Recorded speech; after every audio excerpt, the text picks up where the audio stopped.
అందరికీ నమస్కారం. అయోధ్య నుండి వచ్చిన అక్షింతలు ఏం చేయాలనే సందేహం అందరిలో ఉంది. అసలు అక్షింతలు ఏం చేయాలని ఈ వీడియోలో తెలుసుకుందాం. ఇప్పటికే రామ మందిర నిర్మాణం పూర్తయిపోయింది.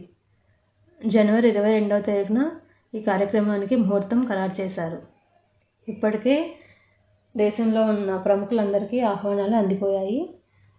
అలాగే సామాన్యులు ఎవరు అయోధ్య రాలేకపోయారని బాధపడకుండా ఆ రాముని అక్షింతలు దేశంలో ఉన్న హిందువులందరికీ కాశ్మీర్ నుంచి కన్యాకుమారి వరకు ప్రతి ఒక్కరికి చేరవేసేలా ఈ కార్యక్రమాన్ని చేపట్టారు కదా. ఇలా అందుకున్న అక్షింతలు ఏం చేయాలనే సందేహం చాలామందికి వచ్చి ఉంటుంది.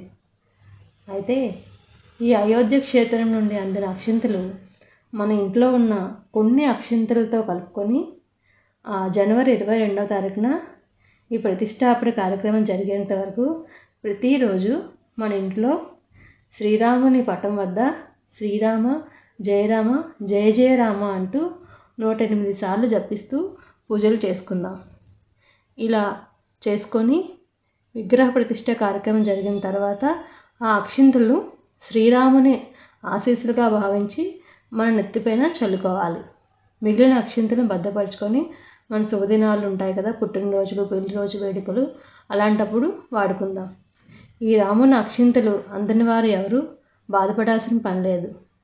శ్రీరాముని చిత్రపటం ముందు కూర్చొని ప్రతిరోజు పూజలు చేస్తూ ఆ విగ్రహ ప్రతిష్ట కార్యక్రమాన్ని వీక్షిస్తూ రాముని ఆశీస్సులు మనపైన ఉండాలని భావించుకోవాలి.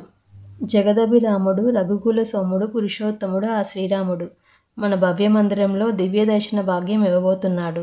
కావున జనవరి 22న అందరూ తప్పక సాయంత్రం 5 దీపాలు వెలిగించండి.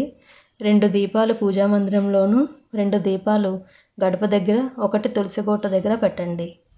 ప్రతి కుటుంబానికి ఆ శ్రీరాముడు ఆశీస్సులు ఎల్లవెల్లా ఉండాలని కోరుకుంటున్నాను. జై శ్రీరామ్, జై జై శ్రీరామ్.